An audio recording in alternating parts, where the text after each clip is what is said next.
Do you know what a bone pillow is? It's actually a neck pillow that's shaped like a bone. We're going to learn how to draw the pattern for this and how to make it. Okay, to make the pattern for the bone pillow, we're going to start with a regular piece of 8.5 by 14 copy paper. That's the legal size. I want you to fold it in half once, and then fold it in half the other direction. And this is what we're going to work with. We're going to be drawing 1/4 of this pattern here. To begin with, I've measured 1/2 inch at the top and colored it in. Don't know if you can see with the ink.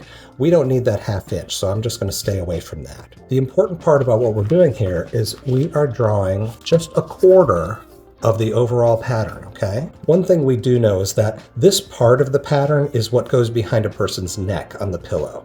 So I drew a line 2 inches in and 1.5 inches up. I'm going to keep that line. That will be a cut line. Next, I penciled in the curve here, and I'm going to just draw it in with this darker pen so you can see. This is where we will actually cut. And this is just a rough line. So this darker line here, I'm going to take our scissors, not our fabric scissors, these are regular office scissors, and cut this out. And when we open this up, we have the shape of our pattern. Now this is going to be imperfect. This curve I just drew by hand and cut by hand. So when I duplicate it here and I match pieces together, you'll see later it's imperfect, but that's okay. We can still work with that. Next we choose some fabrics. We can have up to 3 different fabrics, or you can just choose one fabric for the entire thing. I've chosen 3 different ones. So one at a time, I'm going to lay these out, and I'm going to cut this pattern out. You can stack all 3 fabrics together if you want and cut them at the same time, but be careful. Hold the fabric while you go, because as you cut, these fabrics are going to shift and you might not like the outcome. I'm going to do one at a time. Okay, now I've cut them out. We have 3 bone pieces to play with here. Doesn't matter which 2 you start with, but we're going to start sewing these together.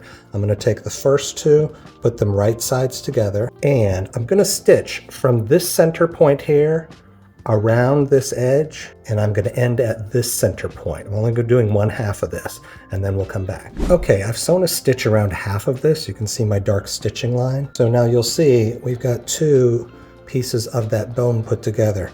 Peel one back, and it's time to add the third. Remember, right sides together, we're only going to look at this edge here. So I'm going to lay this on top of here, I'm going to pin that, and again, I'm going to sew from the center here all the way around the edge and stop at the center here. You can see I stitched from here around this edge, and I stopped at the center point. So look what we have. There was our other one. Here's our next 2. So these are the last 2 pieces to go together. I'm just going to pull these together, match them up. This time, I'm going to leave an opening. On this edge here, I'm not going to sew anything until I start to get to the curve.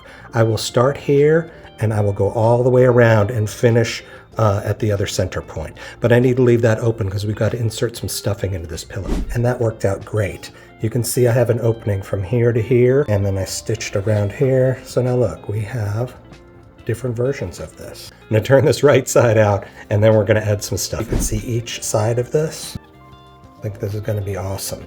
Now I've left this opening on the end. That's where we're going to insert our filling. And once this is stuffed, we are going to sew this seam together. That'll be next. This is perfect for, let's say, an airplane, a road trip with the kids, or taking a nap at work.